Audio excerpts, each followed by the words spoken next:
good afternoon and good evening and good morning. And if I don't, Truman Show. I'm a dork. Yep, that's what I I love him. Yeah. Anyways, welcome. Welcome to. You go for it, Joe. Hey, welcome to After Service, our podcast here at Open Door Community Church, where we explore a little deeper the conversations we had from the teachings on the previous Sunday, and that's or other topics as seem appropriate to that given day or circumstance. So welcome. Yep. We're glad you're here. This is Brian. He's the pastor, and I'm Joe. You're the worship guy. Yeah. Yeah. And my phone only has 10% power, so this will be interesting. Oh, okay. So, yeah. So maybe it's not as long of a topic. It's not that long of a topic anyhow. It was a really simple, straightforward sermon, like ridiculously simple. I don't even know how long I preached. I don't think it was very long. It wasn't much shorter than normal. Oh, okay. The basic idea was just simply that serving Jesus is a gift.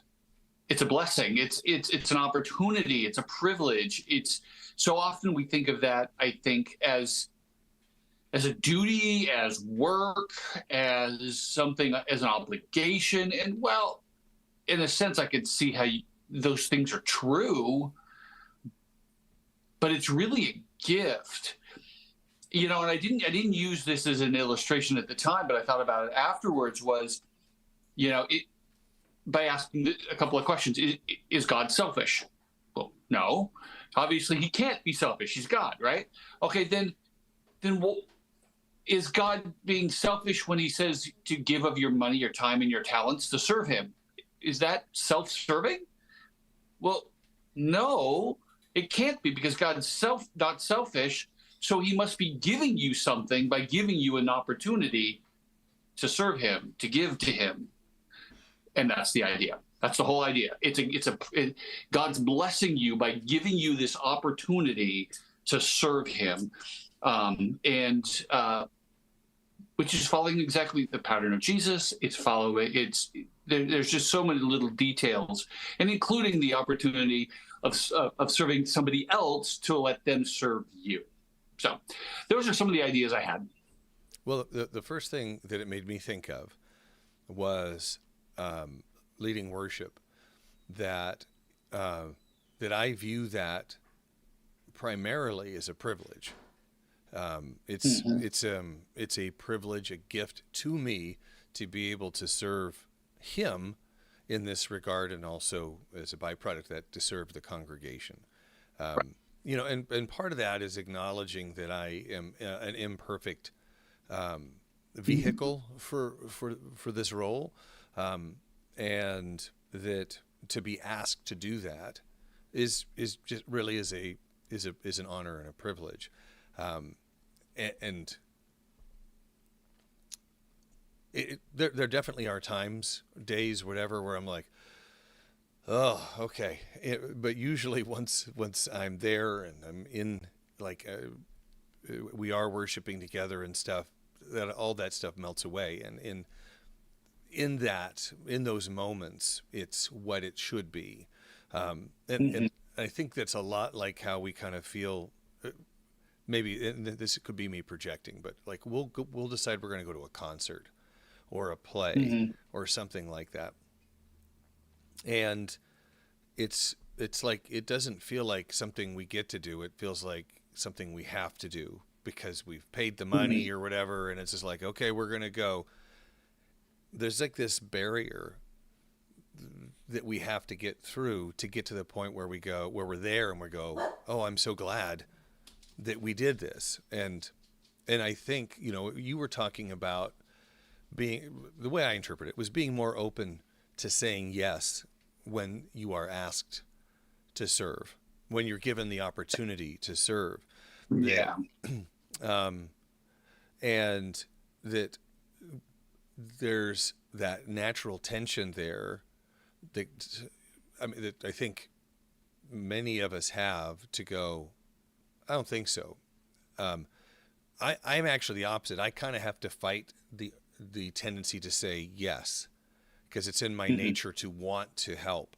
And so I've kind of had to train myself to say, wait, and then, check in with my family and that kind of stuff before I say yes to something. But I think a lot of people their initial thought is, I'm too busy, or I can't do it, or it doesn't align with my gifts. And I know the way I interpreted, again, what you said was try to be open to saying yes, is instead of a knee jerk response of no. Um, and, look at it as, hey, this is an opportunity. Is this an opportunity, to serve in a way that you had never considered before? Right. And sometimes it's not going to work, and you should be okay with saying, Sure. "Hey, this isn't like Yeah. I do have too much on my plate. This isn't going to work." Hmm. But to fight that initial urge to just say, "Nope, nope, rather not," Right. or whatever that might be. Right. No, absolutely. I mean, and then this is where I suppose a lot of the things to think about and talk about is the implications and applications of this. And some of it is, well, yeah, you need to do self care, right? That's it, in thinking of self care as not self centered, but in the sense of recharging your batteries so you can go out and serve again. You know, it's like a diver going back up, getting a gulp of air so he can go back down and help people underwater. But you can't just stay there because you'll drown too. You got to go back up, take a breath of air, go back down. So I mean, that's not a selfish thing for him to go back up and get a gulp of air. It's necessary. And then there's the things that you're talking about is like sometimes you do need to say no because, there's other commitments that you've already said yes to that you can't undo. And it's worth stating again, as I've said many times, and this, every yes to one thing is a no to something else. Always, 100% of the time. And so thinking through what are you going to say no to if you say yes to this is important. And you're right. I think the implication I made, because I said that multiple times, is this is a privilege and a blessing that's often refused. I said that, and I think that's because I think people sometimes say no when they should say yes, because of a lot of different excuses. And maybe, sorry, I'm rambling a little bit. I think maybe sometimes the ask alone is worth taking the time to go, okay, so why is God asking me this question? It's not because he needs me. It's not a duty to do this. Is he pointing out a priority? Is he reinforcing a priority I've already agreed by saying no to this to reinforce a priority I already have? I mean, just thinking some of that stuff through. Yeah. I want people to understand that you weren't trying to shame people into No. like you need to say yes if somebody asks you this. That's not the point. It's more of inserting that little a little pause button in there before you respond to say like, oh, is this, that little bit of discernment, like, you know what, I wasn't expecting this ask, or this is unique, or just some reflection to go, this might be an opportunity that I hadn't considered before to serve in a way that I haven't previously, whatever. Right. And yeah. Just try. I'm not surprised for you, Joe, that you leading us in worship, for you feel like that's a privilege. I don't think that's common. I don't. And maybe you do, but I don't think so. At least they don't see it as a privilege to do something as simple as stacking chairs, as washing windows, or taking food to someone. That this is a privilege that they are being offered to do. I think they think of this as more of a duty or an obligation. And I really want, if I could say really what I was really wanting people to come away with it is to get joy out of it, to get this is an opportunity. God's using this to bless me. as I'm blessing them. That little shift, even for what you're doing already, so that if you're in the sound booth and you're doing punching slides, you see that as God's blessing you by giving you the opportunity to do that. It reminds me when I was probably a teenager and my dad taught me to mow the lawn, right? Where mowing the lawn wasn't a hassle. You got to mow the lawn. And I would have these weird little like daydreams that I did such a remarkable job mowing the lawn that someday I would be mowing the lawn at the White House. That I would like my patterns of, diagonals and stuff were so intricate and well executed that, I was regarded as an excellent lawn mower, but seeing it as like, wow, I get to mow the lawn. I mean, somebody is gifting me with the responsibility to do this. And even when it started to become a hassle, we had a yard for a while that was like a half acre of grass, and we had a push mower, and it would take an hour, some odd minutes of,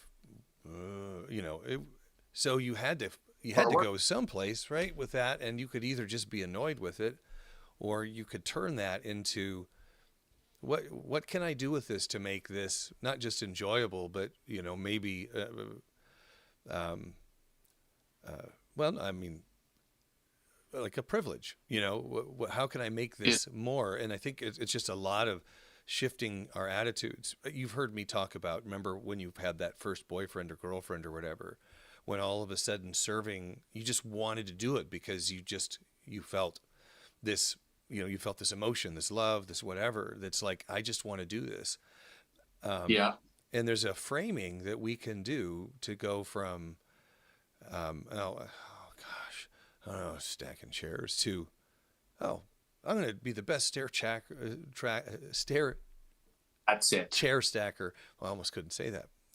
That's ever existed, or God, in the same way that Joe is like singing or playing the guitar, or Brian is teaching. My gift here is stacking chairs, and my gift is making sure I click the slides at just the right time so everybody can follow along. It's a mental shift.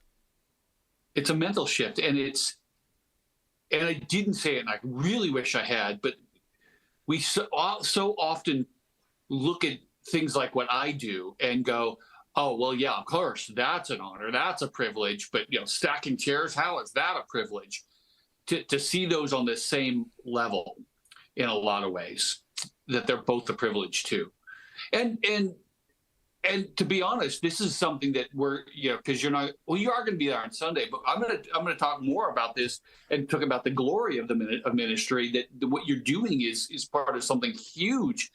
And I don't know if I'll tell the story, but I don't know, maybe you've heard it too, of a guy who's walking down the street and sees two bricklayers, and he asks them, what are they doing? And they glumly said, I don't know, I'm just building a wall. And they're plopping things, and bored and grumpy. And he walks a little bit further and he finds a really happy one. And he asks, what is he doing?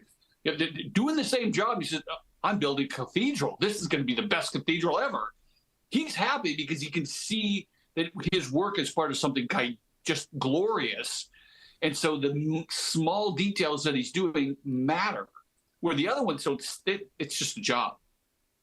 We need to see that the mission of the church, what God's doing with us, even in the little things, because the mission and the purpose is so grand and so glorious that even the little things are huge and important and meaningful. And so this is really, I almost did part one of part two of the gift of ministry, and maybe I should have, but. Well, and by the same token, if people are looking at your job as teacher, my job as leading worship, is, well, those are leadership roles.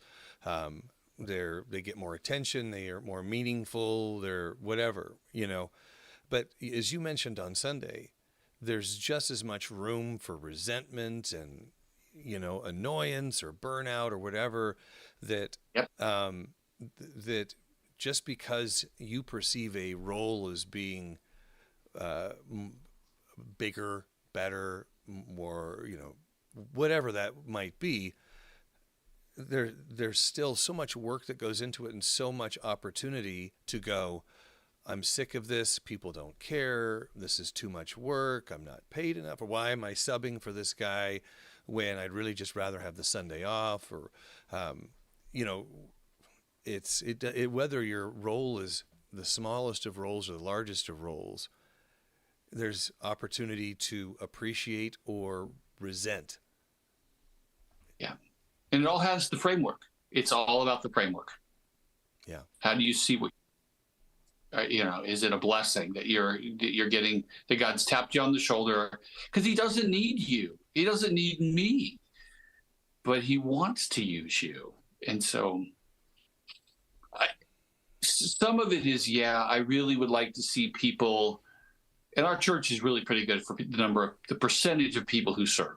Let's be, it needs to be said. But at the same time, I really would love for our people to see what they're doing as a gift, as a blessing, as to change their framework from a drudgery to a joy. That's kind of, I guess, there's not much else to say. I just don't want people to see that. What's your phone at percentage-wise? That's a great question. Where is my phone at for percentage-wise? It's pretty low. It's at 4%. So, okay, I'm going to say one more quick thing before we wrap up. Okay. And that is, you mentioned tithing earlier, right? That there's, if you consider saying yes as part of tithing of time, it's something that we as a family have done for a long time, is that, and your tithing doesn't have to be one place or another necessarily, but if you do think about that a little bit of tithing your time, that might help you find balance and also help you say yes in a healthy way. I haven't done much lately, but if you said I want to give 10 hours a month in some capacity, and then finding opportunities to give, set yourself a tithe for each month. And maybe it's a family tithe. Like, hey, all three of us are going to show up. We're all going to spend 2 hours. That's 6 hours of our 10 hours this month, or something like that. That might be easier to say yes. That's brilliant. So you're thinking in terms of financial tithe, but also in terms of time tithe as well. I love that idea. That's really a brilliant idea. Oh, yeah. I'd like to say it's original, but it's not. So it was something that was explained to me like 15 years ago when our family, we couldn't tithe even pizza money or anything like that. And the pastor was like, tithe your time, Oh, now that's not new in the sense of, if you can't give, you can give of your time. Right. But I've never put it in the sense of thinking it in terms of the same framework as a tithe. Yeah. I like that, so figure out what your monthly financial tithe is, and which is also a gift. It's also an opportunity. The same things apply with that, but also then okay, just as you figured out what you're going to do with that, thinking about what you're going to do with your time. And sometimes that has to do with expertise too. Maybe you have something that far better than others. So, all right. Well, we're going to go ahead. All right. We're going to end a little early so Brian's phone can get recharged. We'll see you all on Sunday. We appreciate you, and thanks for listening. We'll talk to you soon. Take care.